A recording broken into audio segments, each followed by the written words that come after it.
بسم اللہ الرحمن الرحیم۔ السلام علیکم ورحمۃ اللہ وبرکاتہ۔ عابد راج چینل کی طرف سے آج میں آپ کو بہت ہی پیارا عمل بتا رہا ہوں۔ اس سے پہلے میں اپنے تمام دوستوں سے گزارش کروں گا اس چینل کو سبسکرائب کریں، بیل آئیکن پہ کلک کریں تاکہ ڈیلی ویڈیو آپ لوگوں تک پہنچ سکے۔ یہ عمل ہے، اگر آپ چاہتے ہیں کہ بچے کی ڈلیوری نارمل اور عافیت کے ساتھ ہو جائے تو میاں بیوی حمل کے آخری ماہ میں اس وظیفے کو بکثرت پڑھتی رہیں، انشاءاللہ اس کا آپ کو بہت زیادہ فائدہ ہوگا۔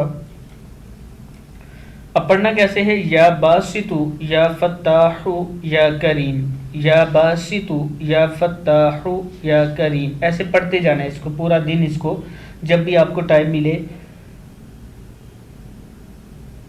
جب بھی یاد آئے کہ ہم نے عمل کرنا ہے تو ایسے پڑھتے رہیں، یا باسطو یا فتاح یا کریم، یا باسطو یا فتاح یا کریم، ایسے پڑھتے رہیں، اس کا آپ کو بہت زیادہ فائدہ ہوگا۔ اس ویڈیو کو آگے شیئر کریں تاکہ آپ کے دوست وغیرہ بھی پڑھنا سیکھ سکیں۔ السلام علیکم ورحمۃ اللہ وبرکاتہ۔